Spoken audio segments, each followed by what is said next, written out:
Life Audio. Hey friend, Heather Creekmore here. You've watched it maybe by now. Fit for TV, The Biggest Loser documentary on Netflix. It's been out for a couple weeks. I'm sorry, I got to this as fast as I could. I've been dropping kids off at college and all the things. But today we're going to dig in. We're going to look at what I'm going to surmise as like the 4 biggest damaging effects of The Biggest Loser on our culture. Because remember, this is a show that millions and millions of people loved to watch. And for years and years, I've been talking about the Biggest Loser definition of salvation. So the Biggest Loser is something like I kind of already in my head, in my work, kind of woven in what some of the messaging there was and how that was damaging to us.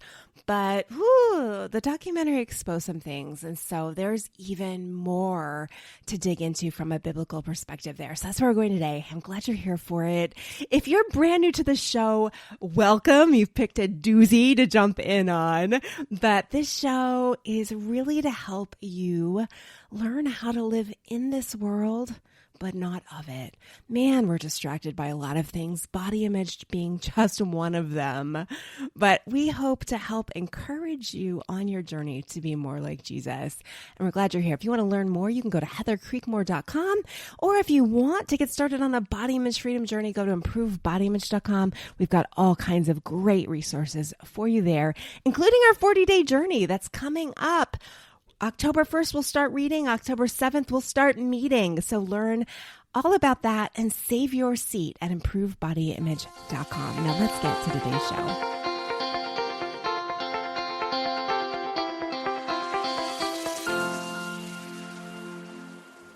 Well, here's where we're going to go today. Like I said, I've been talking about the Biggest Loser definition of salvation since about 2016. And I was so curious to see what would come out of this documentary. And the biggest things that stood out to me from watching this were not only about how we culturally praise and worship the thin ideal, but also about how The Biggest Loser normalized, dare I say, an abusive style of weight loss and exercise. And I mean, I'll be honest, like I remember decades ago thinking, man, if I could just find someone who would yell at me and then I would get skinny. Like we completely bought in to this doctrine that The Biggest Loser taught. And we thought it was healthy. How twisted is that? But then today we're going to end at a place that maybe you're not expecting me to go. And that is that The Biggest Loser may have really harmed us mentally in terms of our perceptions, but also how we treat people who are overweight and what we believe about them. And I think as Christians, it's really important for us to examine these beliefs and look really hard at our attitudes and our behaviors there, because friends, they're just not biblical. So today I'm going to give you 4 ways that The Biggest Loser hurt us. And the first one, of course, is that it gave us a false definition of salvation. I'm sure that before and after pictures existed before The Biggest Loser, but The Biggest Loser just kind of took that concept and blew it up in a way nothing else could, right? And before and after pictures, what they do is they really symbolize something for us. And especially when it came to The Biggest Loser, the before picture symbolized a sort of hell. This person was in a body that they did not want to be in. They did not like their body. Their body was uncomfortable. Their body was, maybe they felt it was unattractive. Maybe they didn't have the mobility they wanted. No matter what it was, they were just not in a good place, at least according to their own assessment, with their body. And then that after picture showed what? It showed them in that good place. It showed them in a place of arrival, in a place of peace, in a place of contentment, in a place of rest. Now, later we're going to talk about how that was a false rest, right? But the before and after picture, friends, this resonates with us so much because it gives us a picture of hell and heaven. A before and after story is a salvation story. When I used to speak at moms groups, like I use this illustration to start almost every time. I haven't done it in a while, but I would always ask, why did we watch The Biggest Loser? Why did we enjoy watching that show? What did it give us? And I get some answers like, it gave us the fact that it was possible, or it was good entertainment. But the one answer, and someone would normally get it, the answer as to why we watched the show was it gave us hope.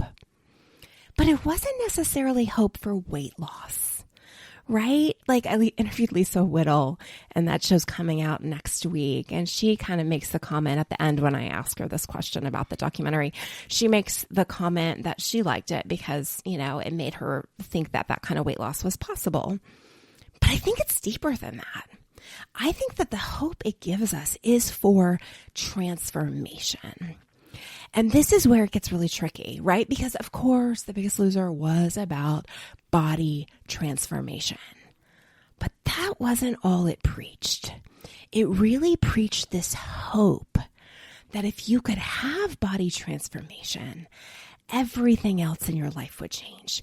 You would really have life transformation. And you could see that, like even in the ways Bob and Jillian kind of became psychologists for like helping these people work through their issues, right? They always had this deeply held belief, the contestants, and probably Bob and Jillian too, this deeply held belief that weight loss would change every part of their lives. They would be better parents. They would be better spouses.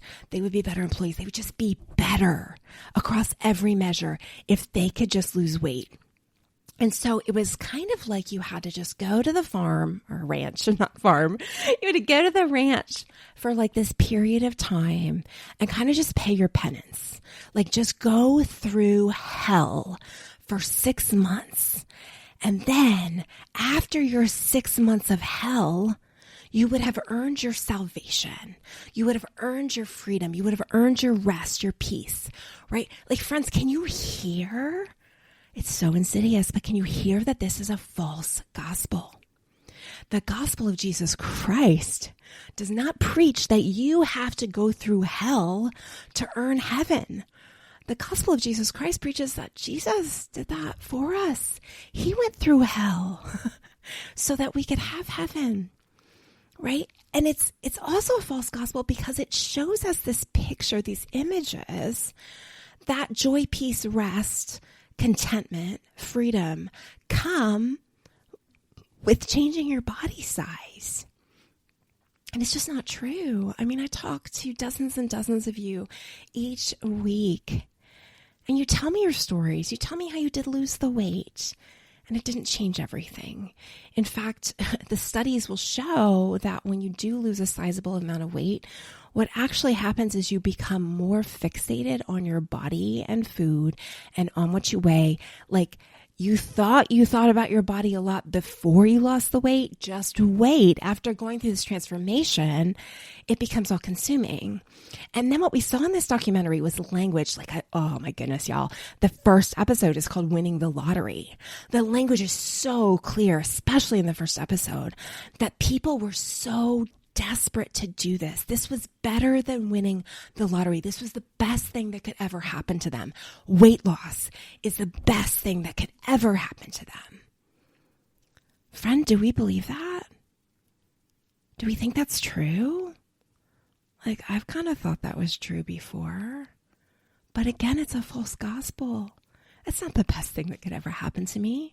The best thing that could ever happen to me is that Jesus saved me from literal hell, not just the hell of having a body I don't like on this earth. No, he saved me from literal hell. Living here on this planet for 70, 80, 90, 100 years, if God gives them to me, is the only hell I'm ever going to have to experience because I get to spend eternity in heaven with him forever. And so I think we should be saddened by the messaging here that taught a whole culture, even Christians. Oh, yikes, we bought it, friends. We bought it. But it taught us as a culture that heaven was living in a thin body. Heaven was being able to run marathons. Heaven was being able to wear a single number size. Friends, that's not heaven. And then the other stark reality to this, right, is that before and after pictures, that after picture, and I've talked about this before, it shows us like a millisecond of this person's life, a literal millisecond, the amount of time it took to snap the picture. That's what we see. And this documentary coming out so many years after the show's finished shows us what really happens. Most of the contestants did not keep the weight off that they lost. Even those in the documentary that seemed to be smaller confessed to using GLP-1s or doing something different because they had gained their weight back and then had to find a new path to re-lose it, right? The rest, the piece of contentment did not last past that millisecond of taking that after photo. You don't get to rest when you hit your goal weight. You have to go to maintenance, right? You have to always be thinking about it, always be working on it. And please hear me, y'all. Like, there's nothing wrong with losing weight. That's not a sin. There's nothing inherently evil about that. If you desire to lose weight, there's nothing bad about that in and of itself. My caution is against what I'm going to call the idolatry here. My caution is against believing a biggest loser definition of salvation, believing that weight loss will solve everything, believing that weight loss, this is what I believed, friends. I write about this in Compared to Who, my first book, but believing that I had my God and Jesus salvation for later, but the kind of salvation I really needed for now was weight loss. It was the biggest loser definition of salvation. So that's my first concern with this documentary. Let's move on to number 2 right after this quick break. Okay, my second concern with the Biggest Loser documentary is that it gave us a really whacked out view of health. And I think most of us intuitively knew that working out that much may not have been healthy, but the documentary really went behind the scenes and showed us some of the scary details, like the contestants were probably eating 800 calories a day, and they were working out hard for at least 8 hours a day. So they were not just in a calorie deficit, like their bodies were hurting. And yet, and we'll get to this in a little bit, but like we thought that was okay. We thought that was what they needed. We thought that was healthy, right? And so how many of us watching that show, living in that era in our culture, did similar things, right? Tried to work out as long and as hard as we could on a calorie deficit. Friends, this takes a toll on the body. And I thought it was interesting that the show's doctor was trying to speak up, apparently, arguing with Bob and Jillian around their calorie intake. And so there was a health professional around or in the mix who was advocating that this actually wasn't health for these people. But remember, y'all, it was a TV show, right? And so a TV show would not be very interesting if people only lost 2, 3, 5 pounds a week. That would be super boring, right? And so they had to be extreme because it was television, because it made for a better show. And so the definition of health that The Biggest Loser gave us was that health means the scale is going down. Now, some of you come from an eating disorder background, and you know that you adopted that definition of health, and you know where that led you, right? So that's one side of this. Others of you, maybe you still have that definition of health, that health always means the scale is going down. But friend, I hope you can see that what they did on The Biggest Loser was anything but healthy, right? God made our bodies to run on food. You only have energy to do the things that you're asking your body to do from a couple different places. From food, from eating, which is the preferred source, right? Or from hormones, right? We have cortisol to help us when the food isn't available, right? So friends, like we talk about hormones so much more now than we did when this show was big. But honestly, these people were just running on stress hormones. and losing weight because they had a calorie deficit and were working out crazy, crazy, crazy lengths of time. Friends, none of that was actually healthy. And, you can find the research that shows us that it's called the Biggest Loser study. It came out like kind of towards the end of the show. And it actually, I think, probably was part of why the show ended, maybe. I don't know if I really have the authority to say that. But what they found in the Biggest Loser study was that most of the people that were on the show, and it was a very small sample size, so there's some criticism there, but this was a sample size only of people that were on the show. Their metabolisms slowed down so much that even a year, 2 years, I think it went all the way to 6 years after the show, their metabolisms never recovered from what had happened to them during that period of time. And so what that meant was they could eat the exact same amount that they ate on the show was 800 calories, right? So they start to try to inch their calories up as they're no longer in that situation anymore, and they're exercising less. And of course, they gained all the weight back. Now, we know that there are studies out there that show if you lose a significant amount of weight, really, actually, I don't even know if that's a disclaimer. Weight loss usually results in regaining the weight with a 95% surety rate. Like, if you lose weight, you are 95% likely to gain it all back within 5 years. And that's exactly what they found in the Biggest Loser study, that the people gained it all back, plus more in a lot of cases. And it's because they did significant damage to their metabolisms. Friend, the Biggest Loser method was not healthy in any way, shape, or form. Now, that's physical health. Let's talk about mental health. Oh, because see, I worked in gyms while this show was out. And, I was always nice. Like, I was never going to shame anyone or tell them they didn't deserve a break or say it was good when they threw up. Like, I would have never, ever gone that far.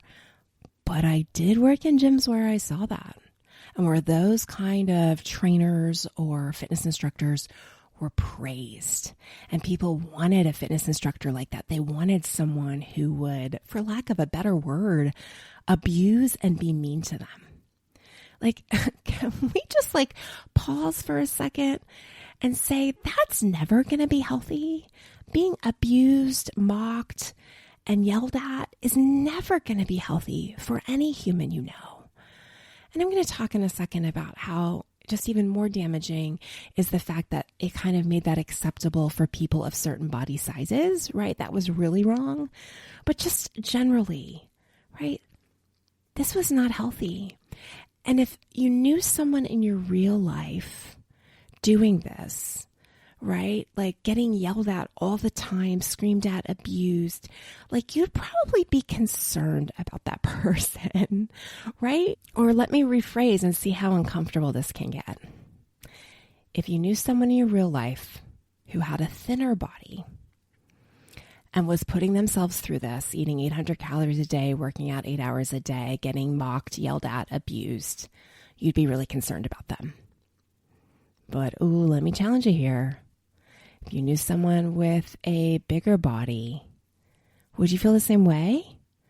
Or would you congratulate them for trying to, quote unquote, get healthy? Friend, that's what Biggest Loser taught us, and it is whacked out. It's not science. It's not that people with larger bodies have, quote unquote, enough to spare so that they can do these crazy things and it won't impact them. No, it's just not true. Health is not a number on the scale. Did you catch the part? I think it was the second episode where one of the contestants almost died. Like literally she did code for several minutes and then she came back, but she almost died in the first challenge because the exercise was too much for her. There were other contestants in the show that claimed that they know they messed up body systems from what they did during that season, right? We know reducing calories is always going to impact your thyroid, which, back to the metabolism thing, is going to have an impact on your metabolism. We know that not eating enough and exercising too much creates a hormonal imbalance. We know these things from science. And yet, the Biggest Loser taught us ignore all of that And this is what you have to do if you want the ultimate goal. If you want heaven, I'm going to say it again. If you want salvation, you've got to go through hell. And who cares what it does to your body as long as you get the results for that 1 second picture. But friend, that's not really a good view of health or how you should treat your body as an image bearer. God created your body to be a good steward of your body. It means you're not abusing it, that you're taking care of it, that you're feeding it, that you're listening to it, that when your body says, no, I can't do this anymore, I am shutting down, you say, I'm going to pause right now. I think I'm done with this workout. Oh, friends, did The Biggest Loser wreck our definition of health? I think so. In addition to this reality, and maybe this should have gone in the last point with health, there was a lot of product placement in The Biggest Loser.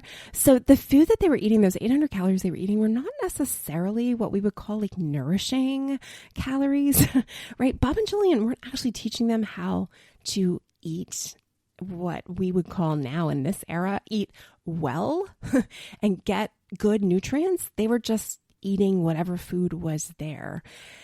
And please hear me, I'm really sensitive to this topic of food because I know a lot of you are on a recovery journey from an eating disorder, and there's no such thing as good foods and bad foods. And I think that mentality, that mindset, that food purity or food holiness mindset is so damaging for us. So that's not what I'm trying to say here at all. But instead I'm saying from a 2025 perspective, if you go back and look at the show and see that maybe 800 of those, their 800 calories were from like Quaker granola bars or other things that we now would recognize don't have a significant range of nutrients in them. Like those messages got in for us too, friends. Like I didn't care about nutrients. I cared about calories. And that message was there. It didn't matter what you ate, just hit that number or go below that number is probably more likely the message. And then you are healthy. That's just not true. Okay, the third troubling thing from The Biggest Loser is I think that it taught us that all bodies are easily controllable. And if your size isn't what size you want your body to be, it's because you just need to work harder and eat less. And, again, this myth has been like largely dispelled, mostly because of all the buzz around like hormone health and the conversations that have been happening around GLP-1s and the effect that they've had. And so I think more so now than 15, 20 years ago, like we certainly understand that weight loss or your weight is more than just how much you eat and how much you exercise. Oh, friend. But is it still in there, like in the back of your head?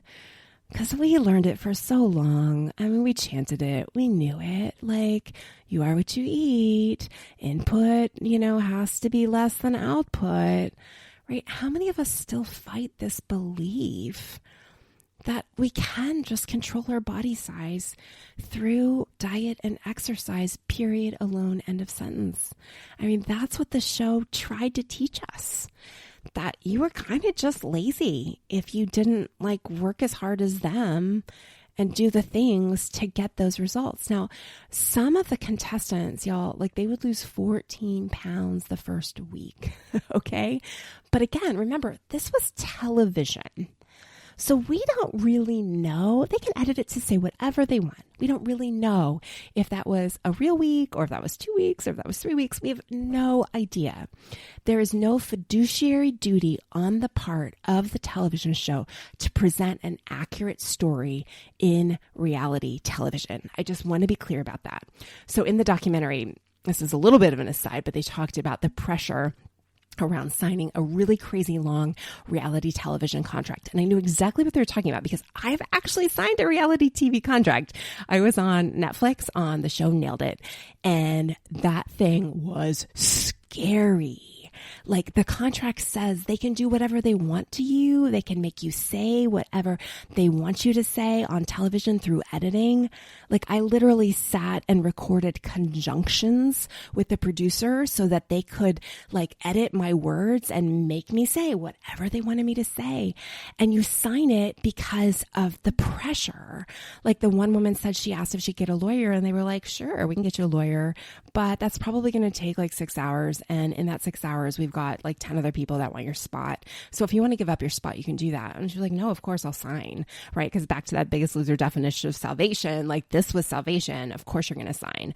Now I signed under a slightly different pretense for the show I was doing. But again, when I got the call, they were like, you've got 3 hours to sign the contract and send it back.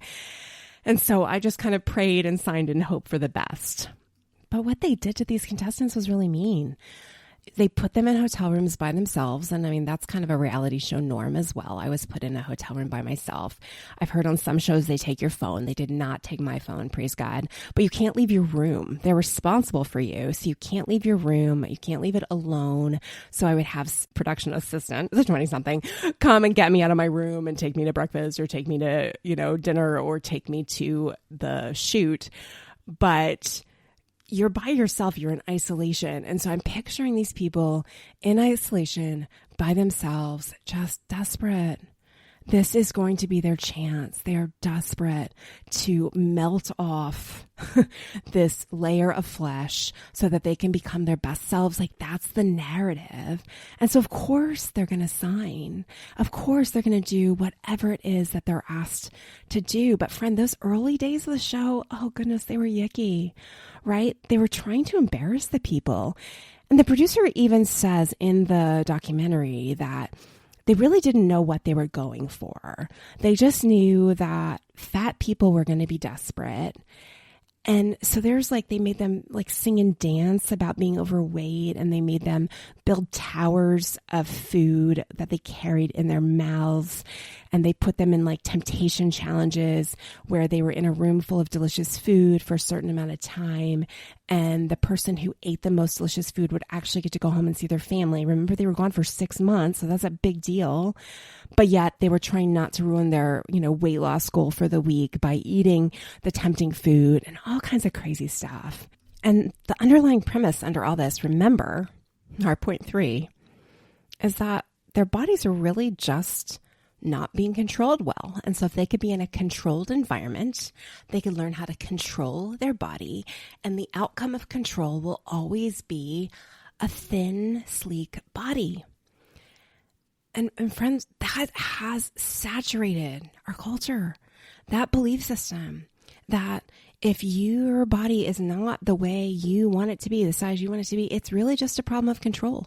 I mean, how many of you, my friends, you can raise your hand on this. I'll see it.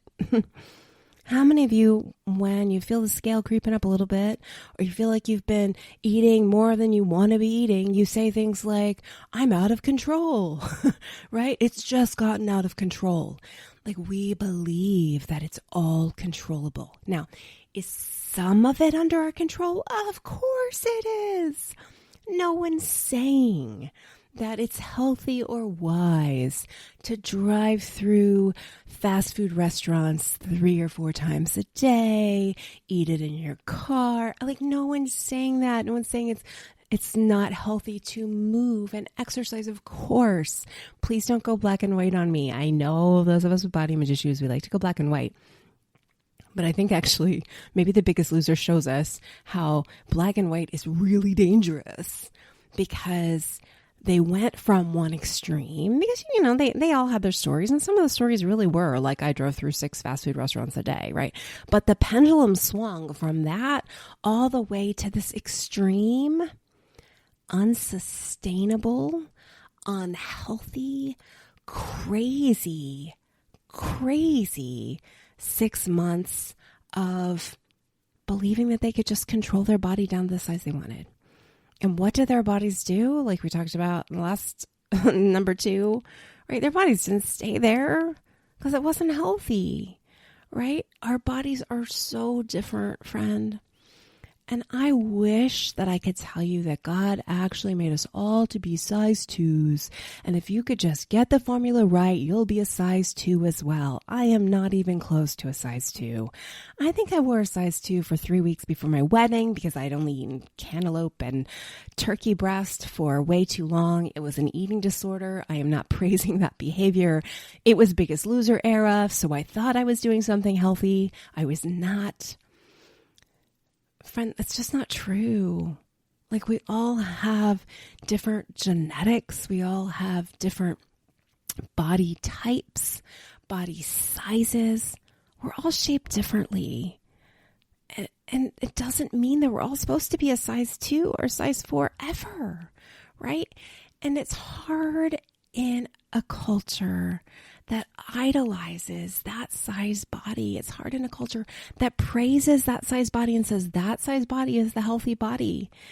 You almost feel like you need to wear a t-shirt. Like, I was actually talking to a friend this summer, and she's like, I know I don't look like it, but I eat really healthy and I exercise every day. And she's like, the doctor doesn't know why I'm still 50 pounds overweight, according to the doctor's chart. But I know what I do is healthy. And that is the mindset. That's the logic. That's what Biggest Loser taught us. That's so damaging. It taught us that our bodies are objects that we have to control through any means necessary. Be strict, rigid, abusive. Just beat them into shape. And friend, I don't know about you, but I bought it. But I'm a much healthier person now that I don't believe that or subscribe to that anymore. And I hope you're coming around to the same spot. Okay, point number 4. Straight up, friends, the Biggest Loser taught us that it's okay to be mean to fat people. It's okay to mock, shame, berate, abuse fat people because they need to get their lives together and then they will become their best thin self. Like, I had forgotten until I watched the documentary that the earliest days of Biggest Loser, those people weren't really that large. Like, they were probably what's more normal now. They were maybe some of them like 40, 50, 60, 70 pounds over whatever the arbitrary goal weight number was. But as the show progressed, the people kept getting bigger and bigger and bigger. And I really don't think I watched it in the earliest days. So as I've thought about Biggest Loser over the years, I've really only pictured, the person that weighed 400, 500 pounds going on the show, trying to get down to, 250. But early days, it was like a woman who weighed 210, 220, trying, to get down, 50, 60 pounds. And it was a different animal. And it was also those early days where they shamed the people and made fun of them the most. Like I mentioned, they had to sing songs. That competition was called the Oversized Pop Star Competition. I mean, friend, just think about what we went through in the 80s and 90s with the narrative around, celebrities like I'm thinking about Jessica Simpson and Nicole Richie and other celebrities who would maybe put on 10, 15 pounds. And they would get so fat shamed by People magazine or the tabloids, right? Like, friends, like the era was yicky in terms of judging people around their bodies. And the Biggest Loser just made it all okay. It kind of made it entertainment. And I know some of you came from homes where maybe your family watched it and made comments about people with larger bodies. And those comments stuck with you now to this day where you're like, man, Heather, like it bothers me that I don't weigh what I used to weigh because I hear my dad saying those things about those people on TV or my mom saying those things. And the things that they're saying are not kind. They're not loving. They're mean and they're assumptive. Right? Like, look at that lazy loser sitting on the couch. I bet they sit on the couch all day and eat burritos. And it's just not the case. You have absolutely no idea why someone's body is the size that it is. It might be that size because God made it that size.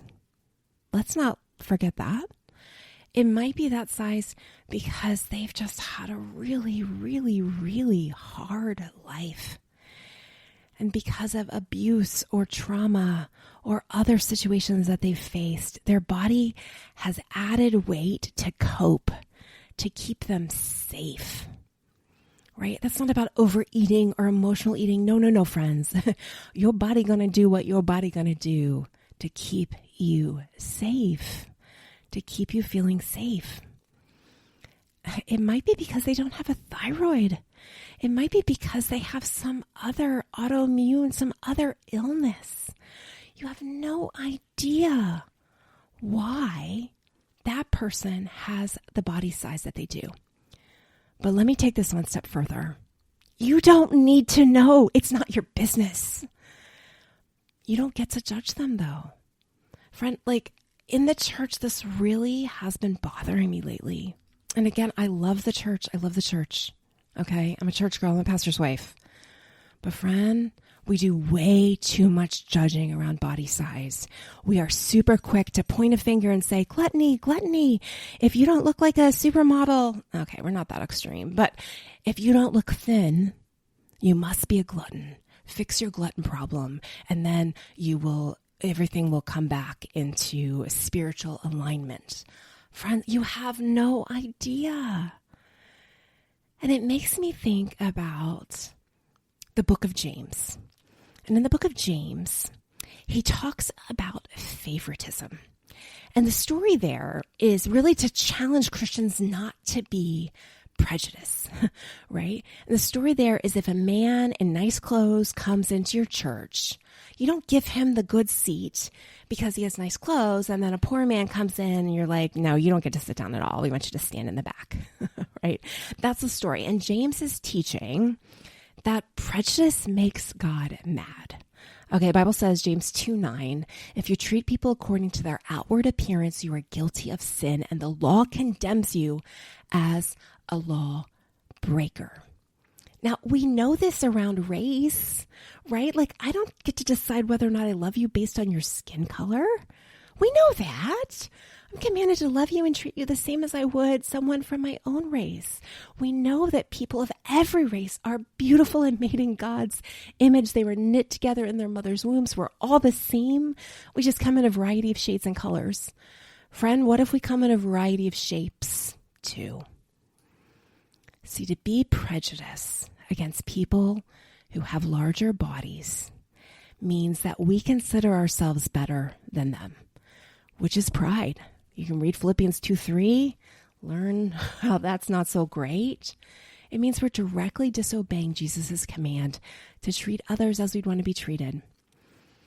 And it's not okay, friend. It hurts my heart that I've heard the stories of women who aren't allowed on the worship team because they aren't small enough, or women who aren't given leadership positions because of their body size, right? We do not get to be prejudiced around body size. Oh, and let me take this one step further because of what culture has taught us about body size. Culture has taught us lies, and the Biggest Loser, oh man, it just turned it up, turned the volume to max. You don't know why someone's body is the size it is, and you don't need to know. You don't get to have an opinion. You only get to love them. You don't get to abuse them, mock them, berate them, scoff at them. That's not what God calls us to. And if you've heard this in your home growing up, friend, I hope you can just see that that was just straight up sin. That was wrong. And I hope it doesn't cling to you in the same way anymore once you can categorize that those opinions that were expressed so loudly in your home, those weren't God's opinions. Those weren't the opinions of Scripture. You're not going to find a verse on that. They were just human opinions that were rooted in prejudice, favoritism, sin, and pride. And that's one thing about The Biggest Loser that really still bothers me.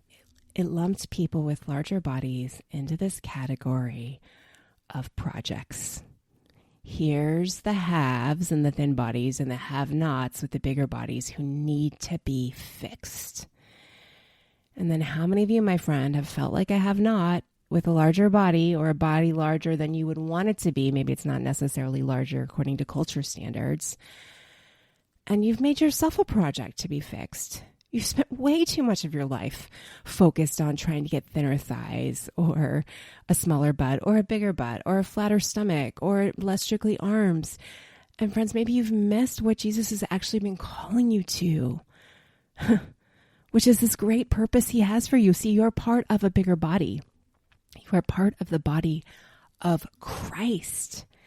And if you've been so focused on fixing your own body that you haven't been able to participate in that body, that's why you're stuck. That's why you haven't been able to get free yet. Because he gave you gifts to use, a role to play, and that's when you're going to start to feel alive. That's when you're going to find a taste of heaven. It won't be real heaven, but it's going to be a good taste of heaven. It's going to be delicious because when you start to operate as a part of the body of Christ and do what he's called and made you to do, you start to feel joy and contentment, and you know why you're here, and you're no longer obsessing over your body in the same way anymore. And that's, oh friend, I think that's where God wants us to be. More so than a goal weight. He wants us all to be functioning as parts of his body, loving others, encouraging others, exhorting others to do good works, serving in our gifting, friend. Oh, it's so rich. So I hope that's encouraged you today. If you haven't watched the documentary yet, I don't know if you want to check it out or not. It's Fit for TV on Netflix. Ooh, it's loaded. There's a lot of stuff there. Maybe if you are triggered by that Biggest Loser definition of salvation, maybe you don't want to watch it. But I hope this has given you 4 powerful things to think about if you do watch it, or if you watch those Biggest Loser reruns, to recognize the damage that the show may have caused, how it contributed to diet culture's explosion, and how as Christians we need to do better.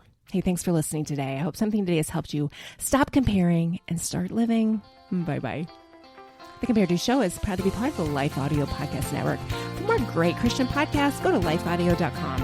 Hey, did you know there's awesome resources at improvebodyimage.com? But we also have a brand new webpage called heathercreekmore.com where you can find out more about me, my books, and you can get 10 days of encouragement. Go to heathercreekmore.com for your 10 days of encouragement today.